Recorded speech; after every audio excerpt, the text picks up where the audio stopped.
Abra sua Bíblia, por favor, em Ezequiel capítulo 37.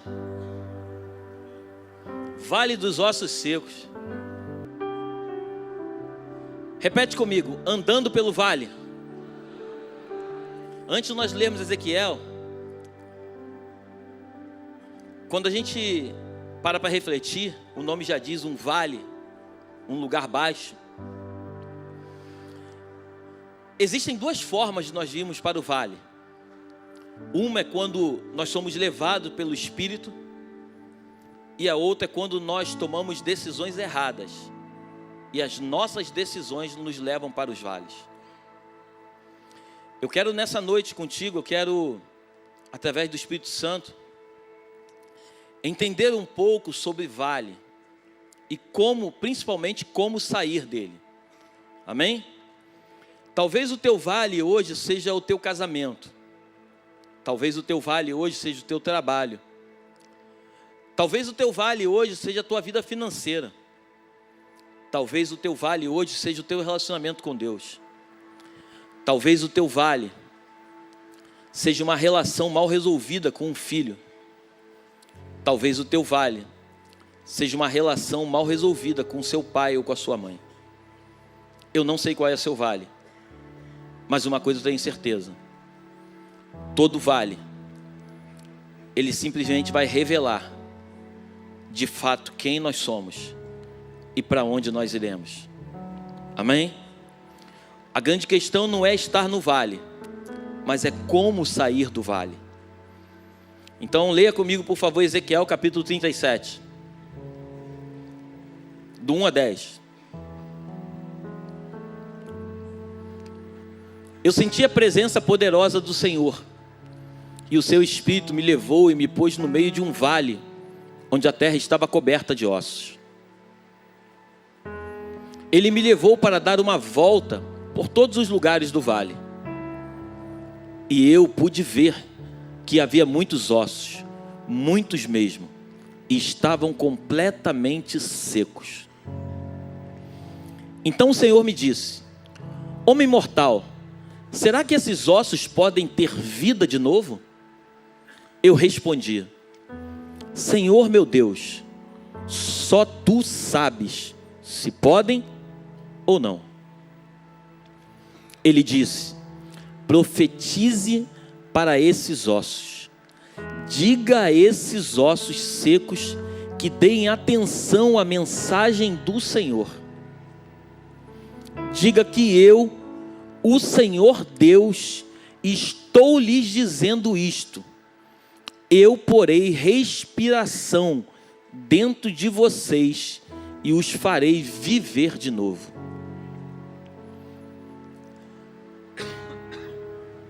Eu lhes darei tendões de músculos e os cobrirei de pele. Porei respiração dentro de vocês e os farei viver de novo. Aí vocês ficarão sabendo que eu sou o Senhor. Então profetizei conforme a ordem que eu havia recebido. Enquanto eu falava, ouvi um barulho. Eram os ossos se ajuntando uns com os outros, cada um no seu próprio lugar. Enquanto eu olhava, os ossos se cobriam de tendões e músculos, depois de pele. Porém não havia respiração nos corpos. Então o Senhor me disse: homem mortal, profetize para o vento, diga que o Senhor Deus está mandando que ele venha de todas as direções para soprar sobre esses corpos mortos, a fim de que vivam de novo. Então profetizei conforme a ordem que eu havia recebido. A respiração entrou nos corpos, e eles viveram de novo e ficaram de pé. Havia tanta gente que dava para formar um enorme. Feche seus olhos, por favor, e coloque a mão no seu coração. Pai, louvado e engrandecido seja o teu nome. Estamos aqui mais uma noite na tua dependência. Eu peço a ti, no nome de Jesus, que tu venhas tocar na minha saúde. Não permita que nada venha atrapalhar aquilo que tu tens para fazer. Toma, Senhor, a minha voz. Toma o meu sentimento. Toma o meu pensamento. E me usa, meu Pai, de uma forma onde a tua igreja possa ser tocada por ti. Que de mim nada se aproveite. Pois nós entendemos que tu é a honra, tua glória e teu louvor. Tudo vem de ti e tudo voltará para ti. Bendito seja o teu nome, em nome de Jesus. Amém e amém. Dê o melhor aplauso, você pode dar ao Senhor.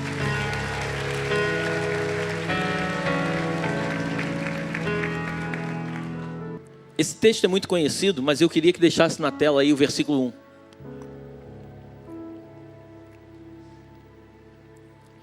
Eu senti a presença poderosa do Senhor, e o seu Espírito me levou e me pôs no meio de um vale, onde a terra estava coberta de ossos secos. Deixa no 1. O seu Espírito me levou. Quando você vai ler esse texto com calma, esse texto está falando da restauração do povo de Israel após o exílio babilônico. Deus estava falando com o profeta, mas trazendo ao profeta Ezequiel uma revelação daquilo que ele ia fazer com o povo de Israel. O povo de Israel havia se dissipado. Eles agora deixaram de ser nação. Estavam perdidos. E o Senhor estava dizendo para o profeta que eles voltariam a viver e formar um grande exército. Quando você vai lendo com calma, versículo por versículo, você vai perceber que Deus vai falando com o profeta, dizendo para ele: o que tu vês aí? Ah, Senhor, eu vejo ossos sequíssimos.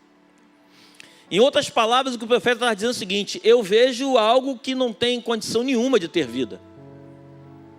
Pois é, Ezequiel, é desta forma que eu costumo trabalhar. Eu costumo agir naquilo que aparentemente não tem solução. Porque tudo aquilo que pode ser mudado, talvez não dependa de mim. Mas tudo aquilo que não tem condições de ser mudado, é nessa área que eu gosto de agir. Para que todos saibam que fui eu quem fiz. Sou eu quem estou agindo. E sou eu que vou de fato mudar a história de todas essas coisas. Aí ele chega para o profeta e fala assim: abre a tua boca, Ezequiel. Libera uma palavra, profetiza. Traz vida para esses ossos. O que Deus está falando para o profeta é o seguinte: Ezequiel, deixa eu te dizer uma coisa. O mundo só se tornou imundo porque tudo aconteceu através da minha palavra. Haja luz e houve luz. As coisas só aconteceram, Ezequiel, porque eu liberei uma palavra para que tudo acontecesse. Então, Ezequiel, o que eu estou te pedindo é o seguinte: não fica preso naquilo que você está vendo, mas fique firme naquilo que eu estou te dizendo. O grande problema nosso como igreja é que os lugares, os vales em que nós às vezes nos metemos e às vezes até somos conduzidos pelo Espírito, esses vales só nos permitem olhar para aquilo que nós estamos vendo no vale. Mas quando você está num vale, não existe um outro lugar que não traga, que venha trazer esperança para você, que não seja o alto. Porque quem está num vale, quando olha para o vale, só vê de fato aquilo que está no vale.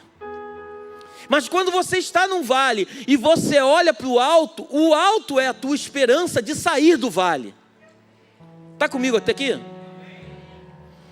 Então eu não sei em que lugar você se encontra nesse vale.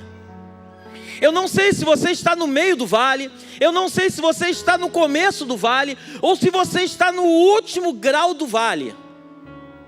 Mas eu vim aqui essa noite trazer uma palavra para o teu coração e te dizer que não importa o lugar que você se encontra no vale. O que importa é que você precisa olhar para o alto, entendendo que para você sair do vale, você precisa olhar para o alto, receber uma palavra do alto. tomar posse dessa palavra do alto e exercitar essa palavra do alto. O que Deus estava falando com o profeta é o seguinte: ei, Ezequiel, não fique preso ao que você está vendo, Ezequiel. Ezequiel, deixa eu te dizer uma coisa. Ezequiel, olha só, aprenda a profetizar. Você não está vendo vida, mas aprenda a declarar vida mesmo você não vendo a vida. É muito difícil nós vivermos algo que nós não estamos vendo. É muito difícil nós acreditarmos em algo que muitas vezes não está acontecendo. Eu não sei você, mas muitas vezes eu entrei no meu quarto e eu orei a Deus e eu pedi uma resposta e as coisas não aconteceram. Muitas vezes eu me questionei por que as coisas não aconteceram.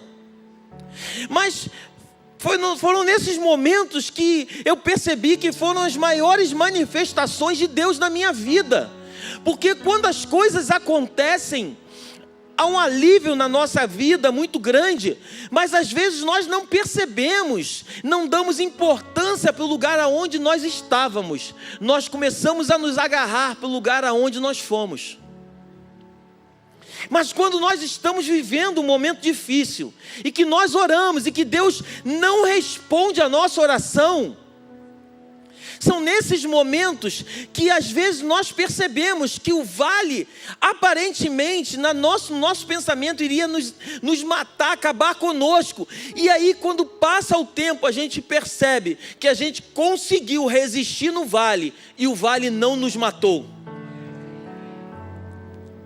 E quando o vale não nos mata, nós saímos do vale depois de um tempo determinado por Deus, muito mais fortes do que quando nós entramos no vale. Eu estava ali no gabinete ainda há pouco orando, e o Senhor estava falando muito ao meu coração sobre 1 Samuel capítulo 3. 1 Samuel capítulo 3 nos conta a história de um homem chamado Eli. Ele era um sacerdote. Ele tinha 2 filhos, Hofni e Finéias. Quando você vai ler a história de Eli, se fala pouco sobre Eli na Bíblia. A Bíblia diz que ele era sacerdote, ele cuidava da casa de Deus, ele tinha 2 filhos que também assumiram o sacerdócio. Mas esses 2 filhos, eles só faziam coisas que eram ruins aos olhos de Deus. Eles envergonhavam o Senhor o tempo todo. Eles comiam as ofertas, eles se envolviam com as mulheres. Eles não davam importância, eles não respeitavam a presença. E a Bíblia diz que naquele ambiente hostil, foi criado um menino chamado Samuel. Mas no capítulo 3 tem algo que me chama muita atenção, eu já falei algumas vezes aqui.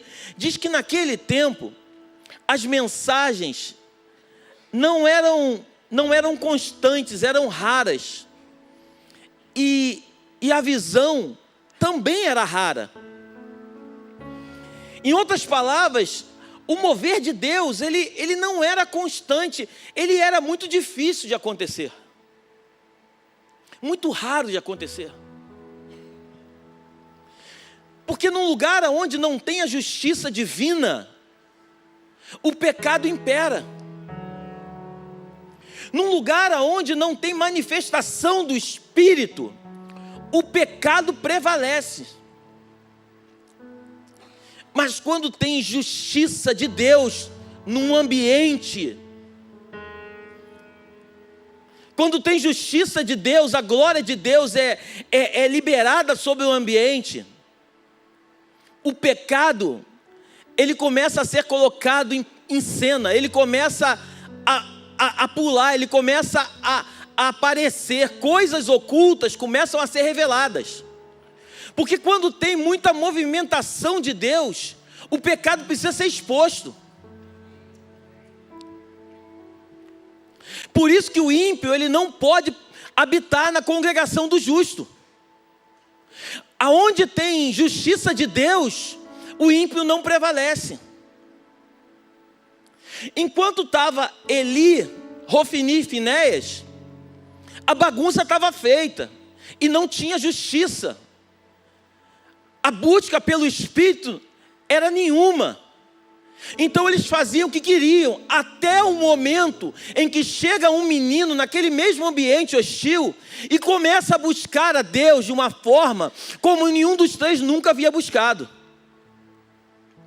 Então, num lugar onde não tinha muita visão, onde não tinha muita palavra, agora a palavra começa a ser revelada, a ponto de um menino, um jovem, ser acordado de noite e receber uma revelação do Senhor.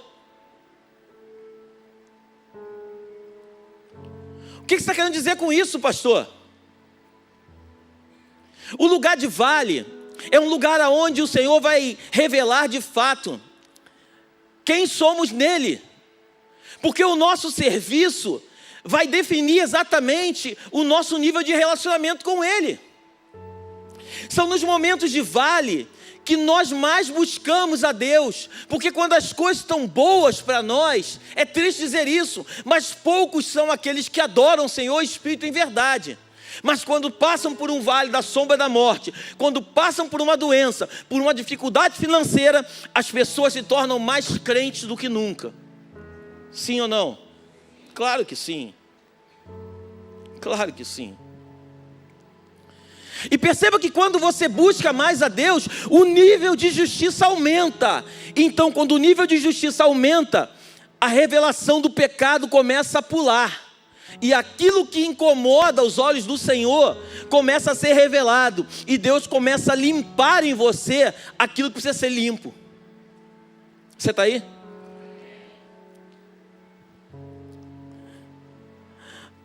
Quando Noé ele faz um barco, a maior obra de Noé não foi fazer um barco. A maior obra de Noé foi reconstruir o mundo. Deus chamou Noé para fazer um barco, mas o barco era simplesmente um propósito para que Noé alcançasse o propósito real, que era reconstruir o mundo. O barco foi só um trampolim, uma ponte para levar Noé ao lugar aonde Deus queria que ele estivesse. Só que perceba uma coisa, quando Noé vai construir um barco, a gente quando lê a história, a gente não percebe, mas o barco era muito grande, as dimensões eram enormes. E para Noé construir um barco, ele teve que derrubar muitas árvores. E quando Noé derrubou as árvores, Noé começou a juntar madeira. Talvez algum vizinho tivesse passado por ali e falado: Noé, você pode me emprestar uma madeira para eu fazer uma mesa, um banco, algo parecido? Talvez Noé até pensasse: eu tenho muita madeira, eu acho que não vai fazer falta, pode levar uma madeirinha aí. Talvez passado mais um tempo, talvez viesse um outro vizinho e falasse: Noé, eu estou precisando fazer uma obra grande em casa, você me vende umas madeiras? Talvez aquilo pudesse ter despertado no coração de Noé um desejo de começar a ser um empreendedor. Talvez se Noé tivesse linkado, de repente botado o coração dele no negócio, ele começou a cortar árvore e fazer tábuas para poder fazer um barco. Mas no momento em que ele é convidado para vender para alguém a madeira, talvez Noé possa ter pensado: poxa, eu acho que esse negócio vai me dar um grande lucro. E talvez Noé tivesse perdido a noção pelo qual ele foi chamado para cortar a árvore. Você está aqui comigo? O grande problema é que nós não podemos perder a essência para o qual nós fomos chamados. Quando nós somos chamados por Deus para uma missão, quando Deus nos chama para fazer algo e a gente começa a fazer, o grande problema é que no meio do caminho a gente acaba esquecendo qual o motivo principal que nos fez ser levantados por Deus para chegar onde nós chegamos. E esse é o momento mais perigoso da vida de um homem, de uma mulher. É quando você, no meio do caminho, você começa com um propósito. E no meio do caminho, você perde o propósito pelo qual você foi chamado. E quando você perde o propósito, você começa a se desviar do caminho e começa a fazer algo que é bom para você e não bom para o propósito para o qual Deus te chamou para fazer. E pode perceber, esses são os momentos que mais nós estamos nos vales. Esses são os momentos em que mais nós somos levados para os vales. Tem pessoas que vão para os vales quando prosperaram de uma forma como nunca prosperaram antes. Tem pessoas que não tinham nada e eram felizes no seu casamento e começaram a prosperar muito, e agora, por prosperarem muito, perderam o propósito para o qual foram chamados para prosperar, e agora resolveram trocar de família. É desses vales que eu quero falar nessa noite. É desses vales que eu quero falar nessa noite, vales que têm destruído famílias, destruído gerações. Hoje eu estava estudando o livro de Crônicas, e eu pude ler a história dos reis. A gente vai ver um rei chamado Acais. Esse homem, ele era um homem cruel, ele não temia Deus. Ele era um homem que ele chegava a ponto de oferecer os seus próprios filhos para serem queimados como oferta. Esse homem tem um filho, esse filho se chama Ezequias. Ezequias, a Bíblia diz que ele é temente ao Senhor, ele começa a andar no caminho do Senhor, ele começa a fazer as coisas que agradavam a Deus, ele começa a fazer tudo conforme Deus havia ordenado. Esse homem prosperou muitíssimo, mas a Bíblia diz que no final da sua carreira, Ezequias, ele é acometido com uma doença. O profeta Isaías vai até o palácio dizer para ele: ó, cara, arruma a tua casa que tu vai morrer. A Bíblia diz que quando Isaías está indo embora, Ezequias vira o rosto para a parede, começa a chorar e fala: Senhor, tem misericórdia de mim, lembra dos feitos que eu fiz. Ele começa a pedir perdão, começa a clamar. A Bíblia diz que o Senhor manda o profeta Isaías, antes de sair do palácio, voltar de novo e dizer para ele: Deus está te dando mais 15 anos de vida. Quando você vai ler a história, se ele tivesse morrido naquele momento, olha que coisa incrível, se ele tivesse morrido naquele momento, pastor Reinaldo, um rei chamado Manassés, que era o seu filho, não havia nascido. Manassés, ele nasce 3 anos depois dos 15 anos. No começo dos 15 anos, 3 anos após, nasce um menino chamado Manassés. A Bíblia diz que ele começa a reinar com 12 anos. Vai ler a história de Manassés. Manassés foi o pior rei que já existiu em Israel.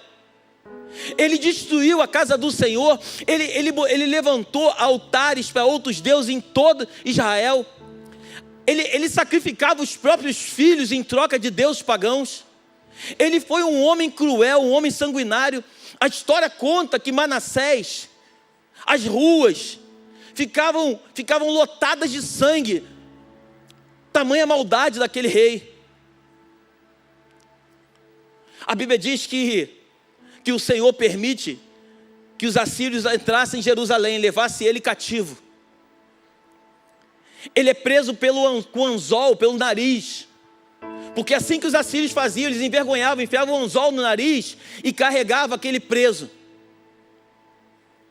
A Bíblia diz que esse homem, ele agora de uma posição de rei, ele é levado para dentro de uma prisão e ele é humilhado diante de tudo aquilo que ele já viveu. Eu creio firmemente, porque a Bíblia me afirma isso, que aquele era o vale de Manassés. Aquele era o pior momento da vida de Manassés, mas Manassés, ele não conhecia o Senhor. E a Bíblia diz que Manassés, quando ele está na prisão, ele ora ao Senhor, ele pede misericórdia, e o Senhor do seu trono de glória ouve a oração de um homem ímpio, que agora estava arrependido do que havia feito, e Deus perdoa os seus pecados, e traz Manassés de volta para o trono. Mas olha o que é mais lindo, quando você vai ler a árvore genealógica de Jesus, Manassés está lá, cara. Pastor, o que você está querendo dizer com isso? Eu estou querendo dizer para você que não importa como você começou, mas o que importa é como você vai terminar.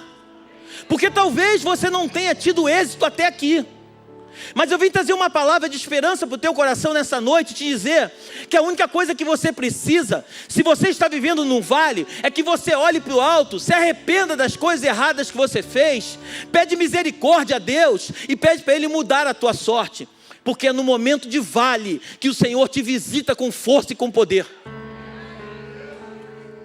Glorifica o Senhor.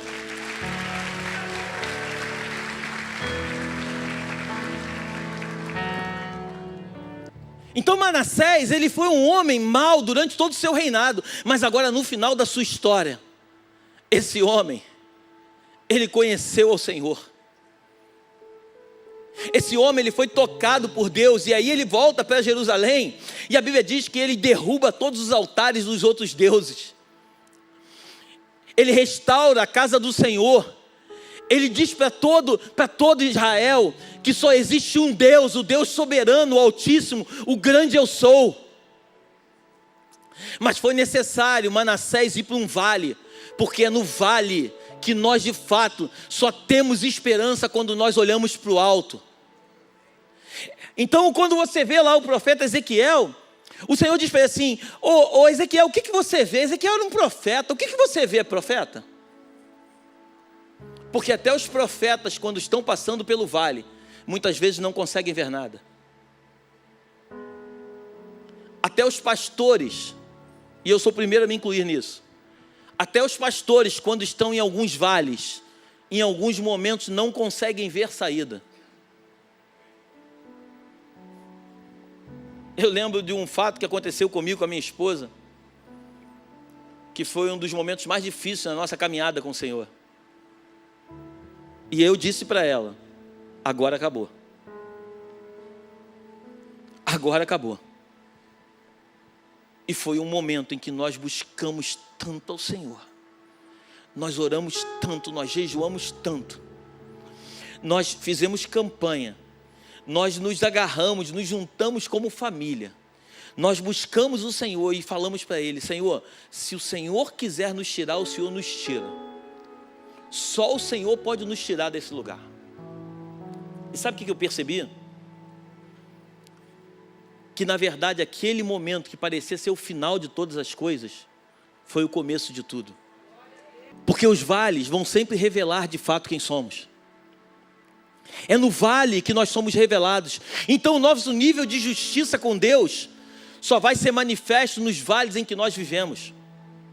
Então os vales, eles sempre vão querer revelar aquilo que o Senhor tem que tirar de melhor de nós. Quando você vai ler a história de Davi, Davi viveu muitos vales. Davi era um homem que estava quietinho no campo, cuidando de poucas ovelhas, porque a Bíblia diz que o seu irmão diz para ele: vai cuidar das poucas ovelhas do nosso pai. Então Davi estava lá com a vidinha dele, cuidando de poucas ovelhas. Davi não pediu para ser rei, Davi não pediu nada. E um belo dia, a Bíblia diz que entra um profeta na sua casa para ungir um dos filhos de Jessé como rei. Davi não estava nem em casa, Davi não tinha nada a ver com a história. Davi não pediu para participar daquele processo. Mas deixa eu dizer uma coisa, não tem a ver com aquilo que nós desejamos, mas tem a ver com aquilo que Deus espera de nós e a forma como Ele quer fazer através de nós. Não somos nós que queremos que seja feito, mas é Ele que quer fazer para que o nome dEle seja engrandecido através de nós. Então quando Davi está lá no campo, de repente chamam ele. Então ele acha que tinham chamado ele para algum serviço, porque afinal de contas, ele era rejeitado pela própria família. Quando eles almoçavam toda a família à mesa, Davi não era convidado. Por isso quando você lê o Salmo dizendo: prepara-me um banquete na presença dos meus inimigos, na verdade os inimigos de Davi não eram os de fora, mas eram os de dentro.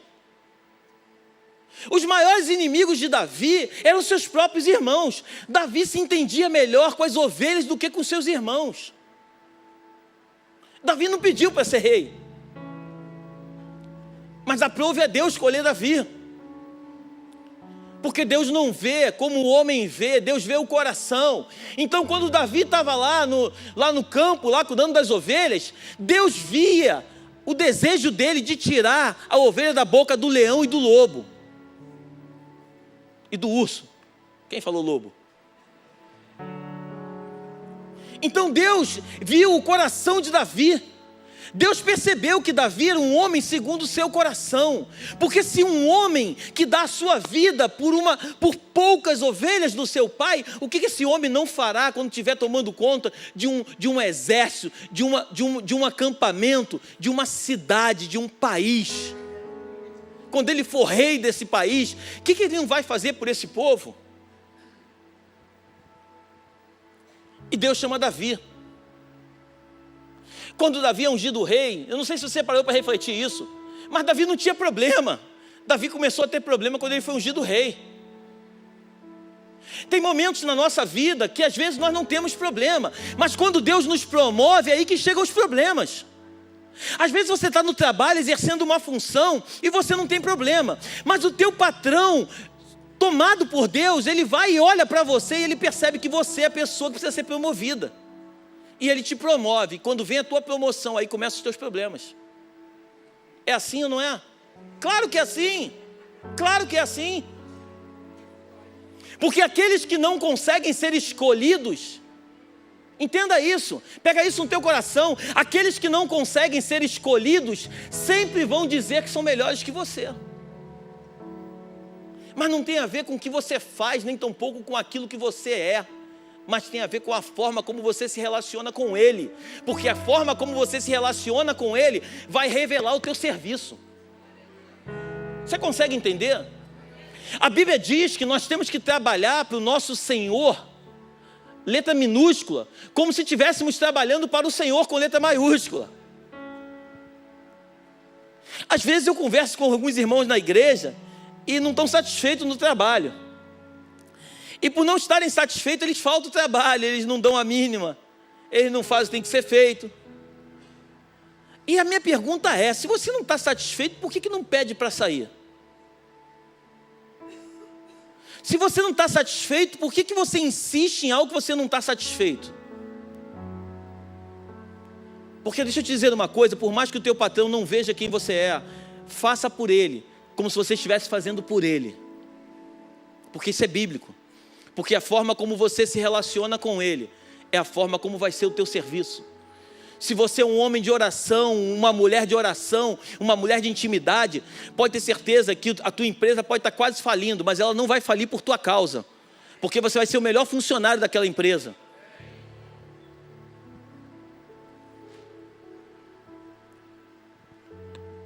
Eu lembro que quando eu comecei na corretagem, as coisas começaram a acontecer na minha vida de uma forma incrível. Aonde eu botava a mão virava ouro. Aonde eu botava a mão eu vendia. Isso não tem a ver com capacidade de venda, isso tem a ver com a glória de Deus sobre a minha vida. Porque a forma como eu me relacionava com Ele é a forma do meu serviço. E a forma do meu serviço agradava aqueles que eu atendia. E naturalmente aqueles que eu atendia queriam me abençoar, porque viam alguma coisa diferente no meu ser. Isso não tem a ver com capacidade humana, isso tem a ver com a glória de Deus. Então os vales em que nós vivemos são vales que vão revelar de fato o que nós estamos sendo para Deus. Agora tem duas formas de nós irmos para o vale. Vocês leram comigo que eu falei aqui há poucos dias atrás, que o Espírito levou Jesus para o deserto. Não foi Satanás que levou Jesus para o deserto, foi o Espírito que levou Jesus para o deserto. Satanás levou Jesus para o monte. Às vezes nós acreditamos que quando nós estamos no monte é porque Deus está conosco, mas nem sempre. Tem lugares altos que Deus nunca esteve conosco, mas tem lugares baixos que nós achávamos que Ele tinha nos abandonado. Muitas vezes Ele nos pegou pelo colo e caminhou as nossas caminhadas. Nos momentos mais difíceis da nossa vida, e creia nisso, Clévia, pode ser que Deus está nesse negócio. O Senhor é com vocês. Nada disso aconteceu por um acaso. Tudo tem um propósito. Hoje vocês não entendem, mas daqui a alguns dias vocês vão entender tudo. Porque Deus é soberano. E o que Ele tem para você e para tua esposa é muito maior do que vocês imaginam. Glorifica o Senhor.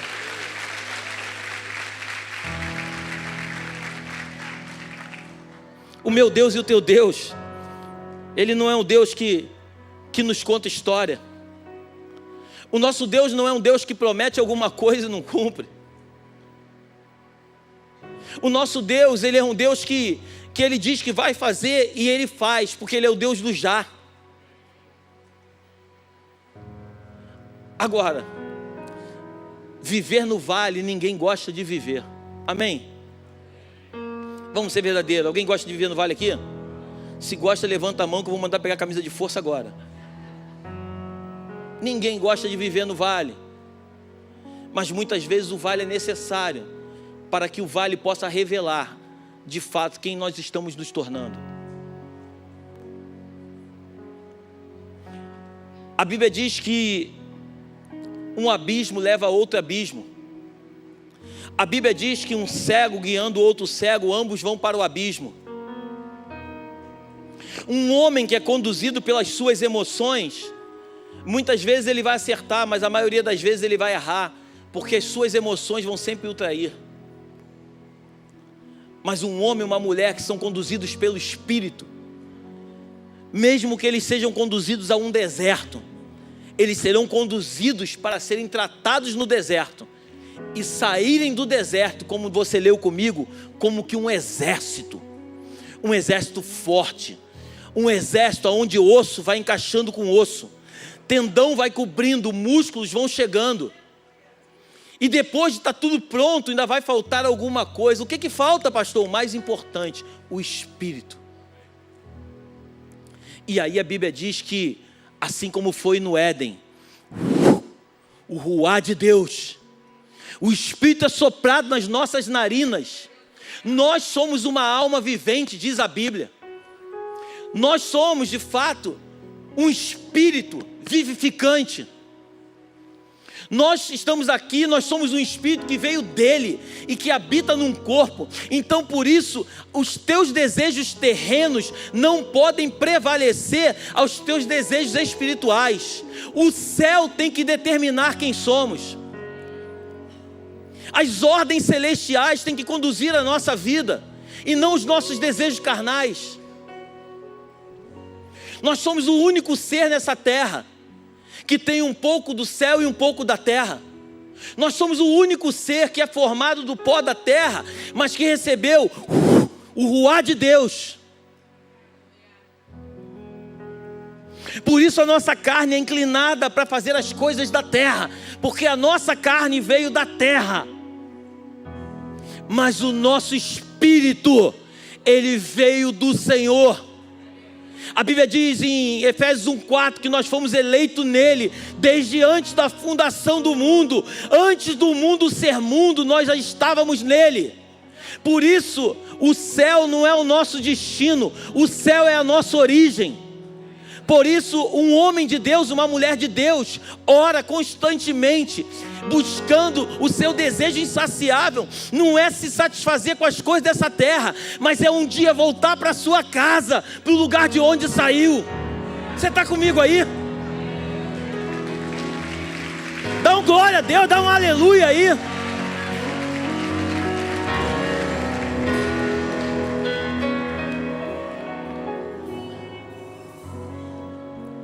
A minha mulher estava em casa essa semana falando comigo: por que você chora tanto? Eu falei: se eu soubesse te explicar, eu te explicaria. Começou o louvor, eu estava aqui cantando como todo mundo cantando, e de repente vem algo diferente. Mas o que é, pastor? Eu não sei te explicar. Parece como se você estivesse sendo arrebatado. Parece como se tivesse uma conexão, um imã te puxando. E te conecta, é um tubo que encaixa. E aí nada nessa terra tem mais valor. Você só pensa nas coisas do céu.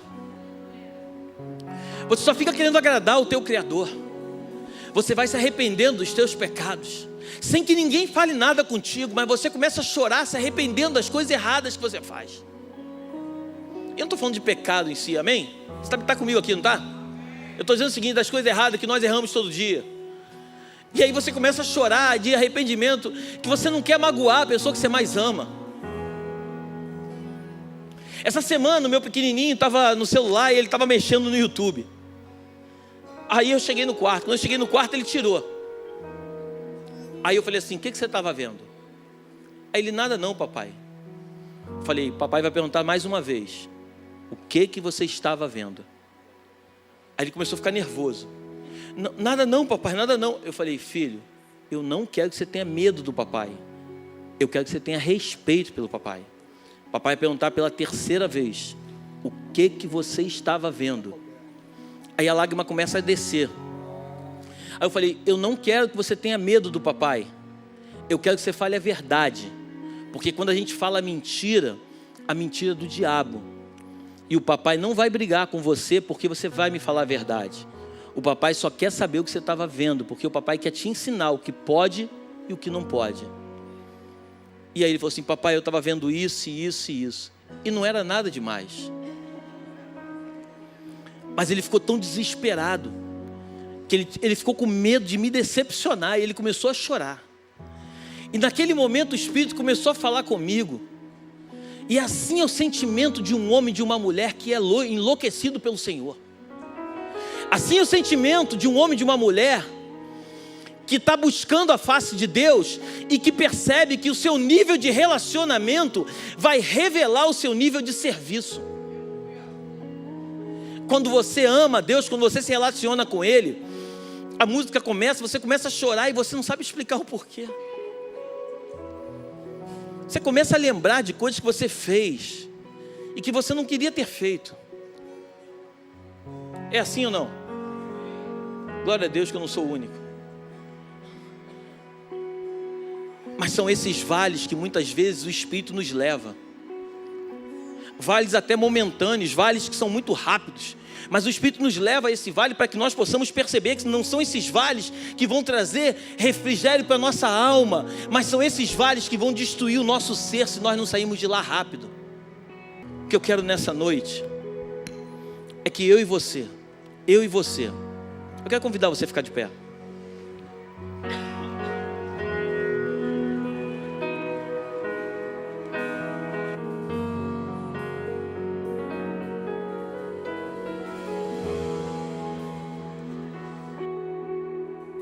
O que eu quero nessa noite é que eu e você possamos parar e refletir que os vales, por mais que eles doam, eles são necessários na nossa vida para poder revelar aquilo que está sendo construído em nós. São esses vales que vão nos revelar aquilo que está sendo construído em nós.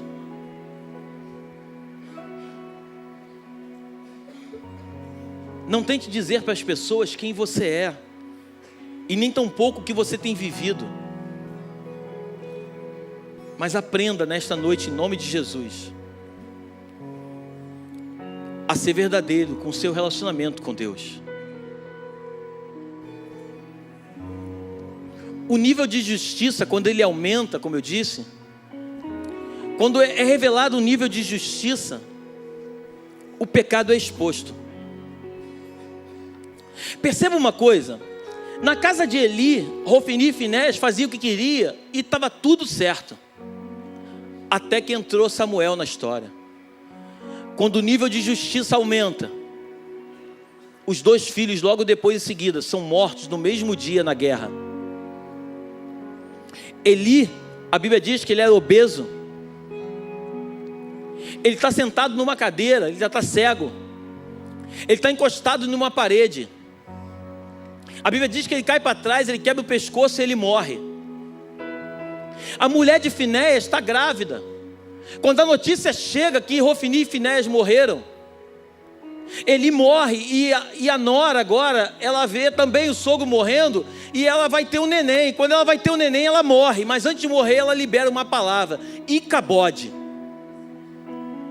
Foi-se a glória de Deus. Porque o nível de justiça aumentou, e quando o nível de justiça aumenta, o pecado é exposto. Levítico capítulo 10 nos conta a história de dois homens, Nadab e Abiú. Estavam no turno deles. A Bíblia diz que o altar, o fogo não podia ser apagado, tinha que continuar. E eles estão lá no turno deles lá para colocar fogo no altar. Mas a Bíblia não diz, mas eu creio. Porque se eles foram colocar fogo, é porque o fogo se apagou. Porque ninguém coloca fogo aonde está tendo fogo, amém? Então o fogo apagou. Era o lugar deles naquele lugar. Mas o fogo apagou. Então como o fogo apagou, eles tinham que pegar fogo. Mas eu te pergunto, como colocar fogo num lugar se lá dentro você não tem nada para colocar fogo? Então a Bíblia não diz, mas eu creio que eles foram pegar fogo fora. E quem vai trazer fogo de fora para dentro, o fogo é estranho. E fogo estranho Deus não aprova. Por isso muitas vezes a igreja quer trazer para dentro aquilo que está fora. E Deus não aprova fogo estranho. O fogo queima de dentro para fora. De dentro para fora. A Bíblia diz que os 2 meninos, os 2 rapazes, foram fulminados naquele momento. Pastor, mas por quê? Porque o nível de justiça é muito alto. Porque Moisés era tio dos rapazes. Os meninos eram filhos de Arão. Moisés, o tio, a Bíblia diz que falava face a face com Deus. Então um homem que fala face a face, o nível de justiça aumenta. Você está aí? Uma igreja onde tem manifestação do poder de Deus. Muitas vezes o pecado começa a pipocar e a igreja acha que a igreja está em pecado, mas não é pecado não. É que quando aumenta o nível de justiça, aquilo que está oculto começa a ser revelado. Você está aí?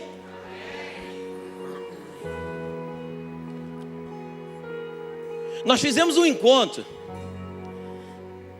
recebemos demais de Deus, voltamos do encontro, fizemos o batismo, 800 pessoas na igreja. Logo depois fomos para Israel. Cheguei de Israel, fui para uma missão em Ponta Porã, Antônio João, fronteira com o Paraguai. Quando eu chego na igreja, um monte de probleminha pipocando. E eu comecei a perguntar para Deus, falei, Senhor, mas por que isso aconteceu? Se talvez seja um dos momentos que mais eu estou te buscando. E o Espírito de Deus falou comigo, filho, porque quando aumenta-se o nível de justiça, o pecado que estava oculto começa a ser revelado. Você está aí?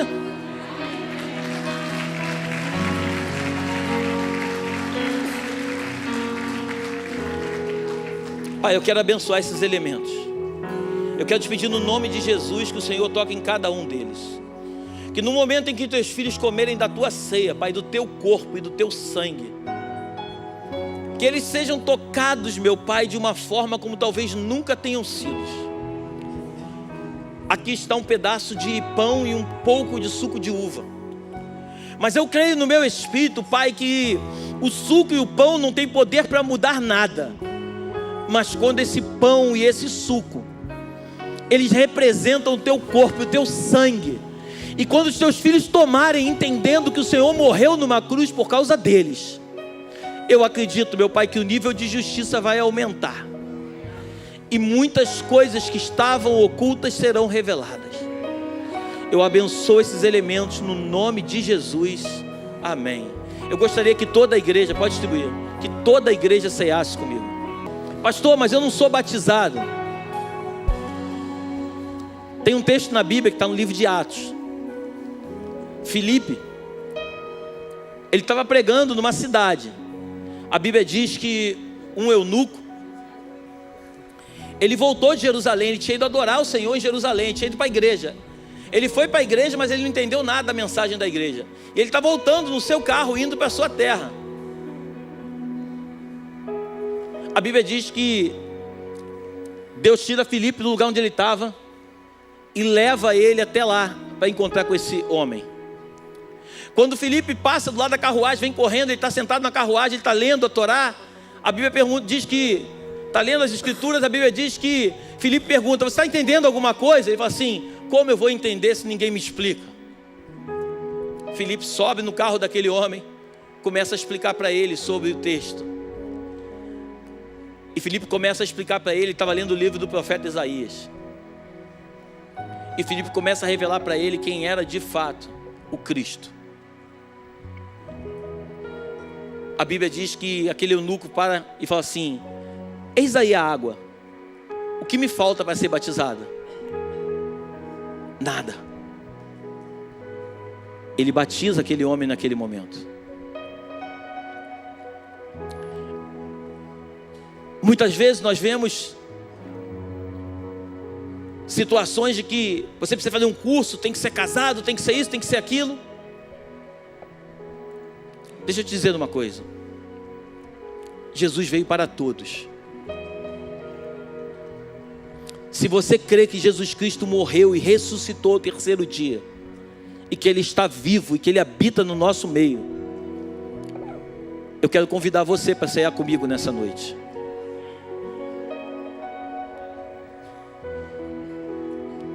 O eunuco não estava preparado para ser batizado, mas ele foi naquele momento. Quando a gente vai olhar para a ceia, tinha um homem ali chamado Tomé, que duvidou quando Jesus ressuscitou. Tinha um homem chamado Pedro, que negou Jesus 3 vezes na última ceia. Tinha um homem ali chamado Judas, que o vendeu por 30 moedas de prata. Tinham 2 homens ali, Tiago e João, que a Bíblia diz que eles eram chamados de Boanerges, filhos do trovão, de tão brabos que eles eram. Eles também estavam na ceia. Tantos homens imperfeitos como eu e como você, mas homens que entenderam que era necessário estarem na presença, sentados à mesa, comendo do pão e bebendo do vinho. Por isso, nessa noite, eu quero te convidar para que nós possamos celebrar juntos a nossa ceia.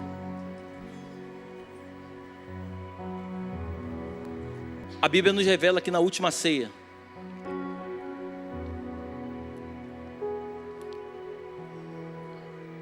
antes de ser entregue, ele solta uma bomba dizendo que um daqueles que estavam sentados com ele à mesa iria o trair.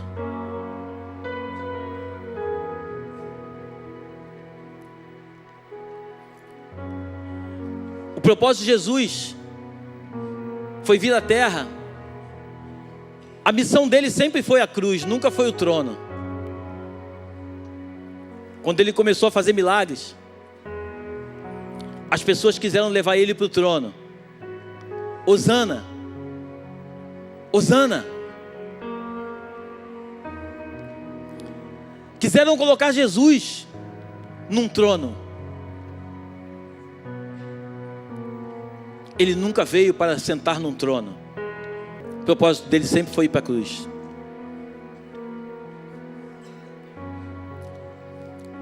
E quando parte o pão na última ceia,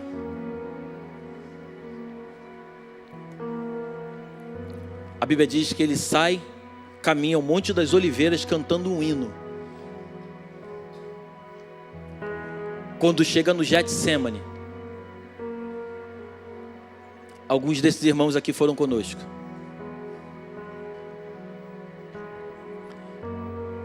Ele pega Pedro, Tiago e João e leva com ele à parte e pede para que eles orassem.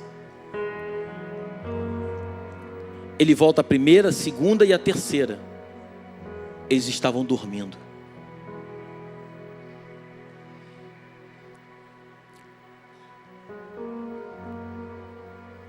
Jesus olha para eles e diz: nem uma hora pudeste orar comigo? Quando chegam os guardas, Judas vem na frente e ele pergunta: para que vieste, amigo? Ele sabia que havia chegado o seu momento, mas ele chama o traidor de amigo, porque todo aquele que te impulsiona para o teu propósito, por mais que pareça dolorido, é teu amigo. Pedro, sem entender nada, porque estava dormindo antes, e quem dorme não consegue discernir as coisas do Espírito. Pedro mete a mão na espada e corta a orelha de Malco. Eu fico imaginando Jesus dando aquele sorrisinho de canto de boca, abaixando no meio daquela terra lá seca que nós tivemos, pegando a orelha de Malco e colando novamente na sua cabeça, e dizendo para Pedro: Pedro, quem com a espada fere, com a espada será ferido. Jesus chega ao ponto de dizer o seguinte: você acha de verdade que se eu pedisse ao meu pai agora, ele não mandava 12 legiões aqui agora? E acabava com isso tudo rapidamente? Mas é necessário que se cumpra as Escrituras. Você consegue entender? Estamos nós aqui numa ceia. Eu não sei o vale que você está vivendo, mas uma coisa eu posso te garantir, não é um jargão. Esse vale tem um tempo certo para começar e tem um tempo certo para terminar. O que você precisa é extrair de você o melhor que Deus tem para fazer nesse dia. Que juntos possamos comer do pão que representa o corpo de Cristo.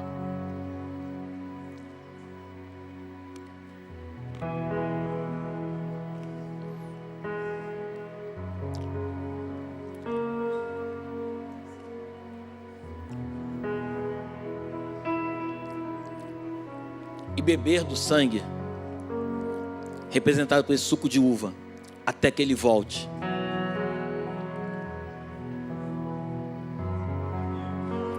O sangue da nova aliança.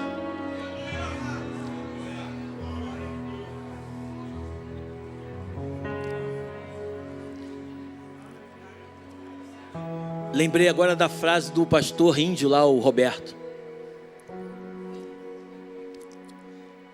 Se Jesus não voltar até a próxima ceia,